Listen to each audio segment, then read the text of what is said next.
ማርያም ታማልዳለች የሚል መጽሐፍ ቅዱስ ላይ ካመጣ እኔ ዛሬ ማርያምን አማልጅኝ እላታለሁ። እንዴ ፓስተር ያማልዳል የሚል ሴት አለ እንዴ? ነውር አይደለም እንዴ? ነውር እኮ ነው እንዴ? ፓስተሩ እያማለደ እኮ ነው። ጌታ ኢየሱስ ሆይ ይሄን ሕዝብ እንዲህ አድርግ። ይሄ እኮ ምልጃ ነው።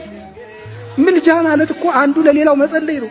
እንደው የሚናደደው ሰው ለማርያም ሲሆን ነው እንዴ?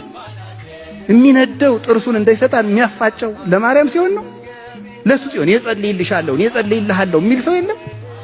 ይሄ በጣም ከፍተኛ አለመረዳት ነው። ደግሞ እንደው ይቅርበሉ እንደው ዲግሪ ይዛችሁ አሜን ስትሉ በጣም ነው ማፍርባችሁ።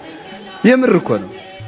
ሎጂክ እናውቃለን ስትሉ ደግሞ እናንተም ብሎ እንደው እውነት ከልብ እንደው አታስቡም እንዴ? ማሰብ አለባችሁ። ማሰብ ይሄ ከፍተኛ አለመረዳት ነው። እንደዚህ የምንል ስለሚመስላቸው ነው። በሩ እኔ ነኝ ሲል እኛ ማርያም አንድ በር፣ ክርስቶስ አንድ በር፣ ሚካኤል አንድ በር የምንላቸው አይደለም። አንድ በር ነው ያለው፣ እሱም ክርስቶስ ነው። እነዚህ ቅዱሳን ወደ ክርስቶስ በርነት መርተው የሚያደርሱን ናቸው።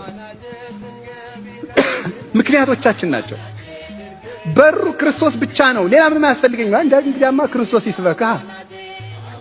ሐዋርያት እኮ ወደ ክርስቶስ አድርሰውሃል። ምክንያት ናቸው። እና እንደዚህ ያለ አለመረዳት አንዲት ሰው አግኝቻት ለምንድን ነው ከኦርቶዶክስ የወጣሽው አልኳት። ኦርቶዶክስ ብዙ አምላክ ስላላት አለ። ማን ያለ እንደዚህ የለም፣ እንደዚህ የሚል የለም። ስለዚህ ስለማይ ጌታ ምን አለ?